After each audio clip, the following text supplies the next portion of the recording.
जिन जिन जगह पर वह अश्रु बिंद गिरे वहां पर रुद्राक्ष का वृक्ष उत्पन्न हो गया महाराज।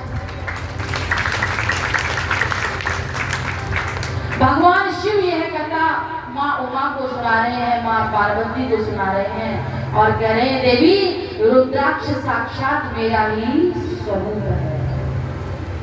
जो व्यक्ति रुद्राक्ष धारण करता है उसको भूत प्रेत इत्यादि बाधाएं नहीं परेशान करती, क्योंकि भैया जिसके घर पे भूत प्रेत रहते हो बाबा के कौन है, ये सब सेवक ही तो है भूत प्रेत। तो रुद्राक्ष धारण अर्थात स्वयं भगवान शिव ही तो है, क्योंकि रुद्राक्ष की उत्पत्ति भगवान शिव के अश्रु से हुई। रुद्राक्ष के वर्णन में आता है कि 1 से लेकर 14 मुखी रुद्राक्ष का वर्णन बताया है।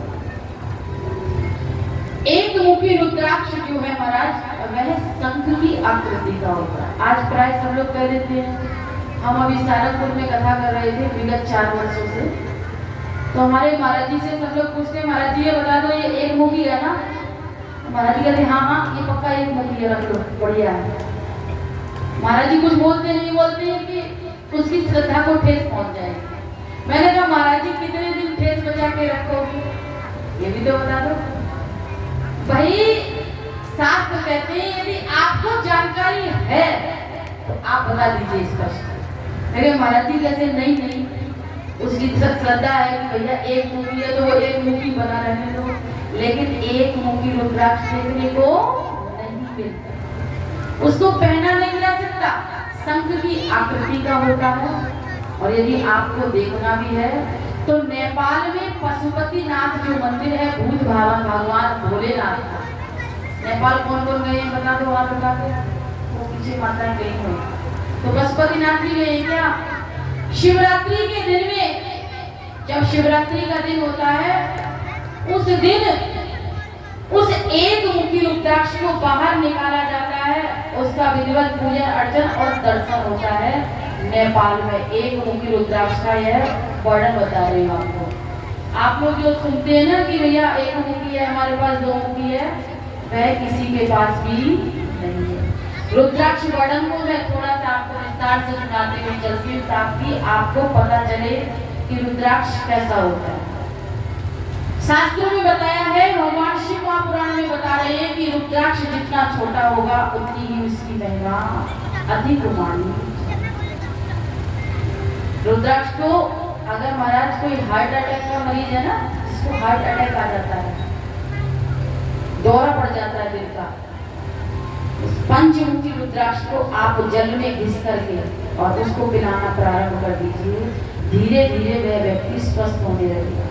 लेकिन रुद्राक्ष असली होना चाहिए। आज महाराज हर चीज का विपरीत आ गया है। आज इतनी फैक्ट्रियां बन गई है कि लकड़ी जो होती है ना काष्ठ के ऊपर रुद्राक्ष रख के तैयार हो जाता है। हमारी शिष्या तो कह रही थी महाराज जी ये तुलसी जी पहन तो रखी है हमने, पर हमें विश्वास नहीं हो रहा है ये असली है या इसलिए भैया असली रुद्राक्ष की बहुत बड़ी महिमा है। एक मुखी रुद्राक्ष साक्षात भगवान शिव स्वरूप है, जो नेपाल में पशुपतिनाथ मंदिर में आज भी दर्शन होता है शिवरात्रि के दिन। 2 मुखी रुद्राक्ष का वर्णन करते हैं। 2 मुखी रुद्राक्ष जिसकी भी गाड़ी से, जो बहुत ज्यादा गाड़ी चलाता हो, जिसके पतिदेव जो भी बच्चा और उसकी गाड़ी से कोई जीव जंतु या किसी का एक्सीडेंट हो जाता है, उसलिए उसको 2 मुखी रुद्राक्ष पहनाना चाहिए। 2 मुखी रुद्राक्ष पहनने से आपकी गाड़ी, आपके बच्चे से किसी भी प्रकार की कोई भी हत्या जाने या अनजाने में नहीं होगी। ये 2 मुखी रुद्राक्ष का चमत्कार है। फिर मैं बात पे बल दूंगी कि रुद्राक्ष असली होना चाहिए।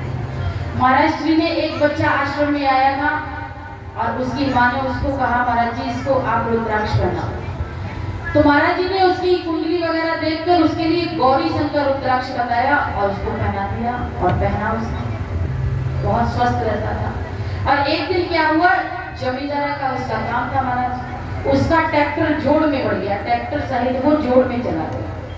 आप विश्वास नहीं करोगे, इस व्यासपीठ से बैठ के मैं कह रही हूँ रुद्राक्ष 2 भागों में फट गया, लेकिन उस बालक का और ट्रैक्टर का कुछ भी नहीं बिगड़ा महाराज। ये अभी 8-10 साल पुरानी बात है और ज्यादा दूर की बात नहीं है। लाडवी गांव है हमारे चाकोल के पास, लाडवी गांव है, ये वहां की बात है। तो ये रुद्राक्ष की महिमा, रुद्राक्ष को हल्के में नहीं लेना चाहिए। बहुत से लोग कहते हैं महाराज जी रुद्राक्ष पहन लें, लोग क्या तुलसी धारण करनी चाहिए? अवश्य रुद्राक्ष भी धारण कर सकते हैं और तुलसी भी धारण। 3 मुखी रुद्राक्ष के बारे में वर्णन आता है। विद्या प्राप्ति के लिए इस रुद्राक्ष को अवश्य धारण करना चाहिए। जिन बच्चों का मंद बुद्धि है, जिनका पढ़ाई में दिमाग नहीं लगता, जो याद करते हैं और भूल जाते हैं, आप अपने बच्चे को 3 मुखी रुद्राक्ष धारण करा दीजिए। लेकिन रुद्राक्ष आप दुकान से लाए और पहन लिया तो महाराज कोई लाना और ना लाना बराबर है। जिस प्रकार आप मार्केट जाते हैं तो बहुत मूर्तियां आपको भगवान की दिखती हैं, तो क्या आप सबको प्रणाम करते हैं? नहीं करते। मंदिर में जाते ही आप उस मूर्ति के आगे मत्था टेकते हो, कारण उसमें प्राण प्रतिष्ठा हो जाती है। उसी प्रकार रुद्राक्ष को पहले लाइए और उसका भगवान शिव के पास रख करके पूरा रुद्राभिषेक करना चाहिए, माला को अभिमंत्रित करना चाहिए। फिर उस माला को आप पहनेंगे तो वह आपको अपना चमत्कार दिखाती है। बोलिए शंकर भगवान की जय। 4 ब्रह्मा जी का प्रतीक है, जो 4 मुख है, विधाता ब्रह्मा का प्रतीक है महाराज। 4 मुखी रुद्राक्ष धारण करने से जीव को गलत स्वप्न नहीं आते। पंचमुखी रुद्राक्ष के बारे में वर्णन कर रहे हैं।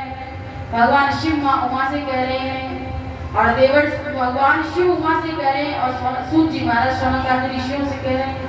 यह कथा बहुत लोग सुना रहे हैं। ब्रह्मा जी अपने पुत्र देवर्षि नारद को सुना रहे हैं, भगवान शिव मां पार्वती को सुना रहे हैं, व्यास जी सूत जी को सुना रहे हैं और सूत जी शौनकादि ऋषियों को। शौनकादि ऋषियों की वजह से हम और आपको श्रवण करने को मिले। भगवान शिव कहते हैं कि पंचमुखी रुद्राक्ष देवी साक्षात मेरा स्वरूप है। 5 मुखी रुद्राक्ष धारण करने से जीव के काम शीघ्र बनने लग जाते हैं। 6 मुखी रुद्राक्ष का वर्णन करते हैं। 6 मुखी रुद्राक्ष भगवान कार्तिकेय का रूप माना जाता है। 6 मुखी रुद्राक्ष दाहिनी भुजा में धारण करना चाहिए। 7 मुखी रुद्राक्ष का वर्णन आता है। 7 मुखी रुद्राक्ष मां लक्ष्मी का प्रतीक है। 7 मुखी रुद्राक्ष धारण करने से आपके घर में मां लक्ष्मी की अपार कृपा बरसेगी, क्योंकि मां लक्ष्मी ने भी भगवान शिव का भी आराधना किया था। इसलिए 7 मुखी रुद्राक्ष की स्वामिनी है तो माता लक्ष्मी। 8 मुखी रुद्राक्ष के बारे में वर्णन आता है कि 8 मुखी रुद्राक्ष भैरव का प्रतीक है। जो लोग बहुत लंबी लंबी यात्राएं करते हैं, बहुत दूर जाते हैं, उनको अष्टमुखी रुद्राक्ष धारण करना चाहिए। 9 मुखी रुद्राक्ष के बारे में वर्णन कर रहे हैं कि 9 मुखी रुद्राक्ष भगवान कपिल का प्रतीक है। बाईं भुजा में इसको धारण करना चाहिए। जो 9 मुखी रुद्राक्ष धारण करता है बाईं भुजा में, उसको समाज में बहुत ज्यादा सम्मान प्राप्त होता है। ये 9 मुखी रुद्राक्ष का वर्णन। 10 मुखी रुद्राक्ष के बारे में वर्णन आता है कि 10 मुखी रुद्राक्ष साक्षात भगवान नारायण का स्वरूप बताया गया है। इसके स्वामी हैं भगवान नारायण। इसको धारण करने से जीव के रुके हुए सभी काम बनने लग जाते हैं। 11 मुखी का वर्णन आता है कि 11 मुखी रुद्राक्ष को आप अपनी रसोई में रख करके उसका पूजन कीजिए। आपके घर में अन्न की कभी भी कमी नहीं होगी। धन धान्य से आपका घर भरा रहेगा। 4 लोगों का भोजन बनाओगे और 6 भी आ जाएंगे तो आपके घर में कमी नहीं होगी। 12 मुखी रुद्राक्ष के बारे में शौनकादि ऋषियों को सूत जी महाराज कह रहे हैं कि 12 मुखी रुद्राक्ष धारण करने से आंखों की ज्योति बढ़ती है। नेत्र ज्योति के लिए 12 मुखी रुद्राक्ष का वर्णन है। और 13 मुखी रुद्राक्ष हमारी माताओं के लिए, जो माताएं चाहती हैं हमारी पति की आयु लंबी हो, दीर्घ आयु हो, तो उन्हें 13 मुखी रुद्राक्ष धारण करना चाहिए। कितने लोग पहनोगे? हाथ उठाओ जरा। हाथ नहीं उठाएंगे, ताली में काम चलाएंगे। अब नहीं उठाएंगे। बोलो हरे हरे इसका मतलब बात ऊपर से जा रही है आपके सिर से, है? समझ में आ रही है कि नहीं? 14 मुखी रुद्राक्ष, 14 मुखी रुद्राक्ष धारण करने से व्यक्ति जो भी सिद्धि करना चाहता है, अनुष्ठान उसका बहुत जल्दी शीघ्र संपन्न हो जाता है, सिद्ध हो जाता है। लेकिन इसकी कीमत पता है क्या? बता दूं आपको? तो नहीं बताऊं? समझते महाराज जी, खाने गड़बड़ है कुछ। इसकी एक दाने की कीमत आज से 15 साल पहले 20,500 रुपए थी। कौन कौन मंगा रहा है बता देना, गोकुल जी महाराज जी को लिखा देना। बोलो हरे हरे। तो भैया जो ओरिजिनल रुद्राक्ष होता है ना, उसकी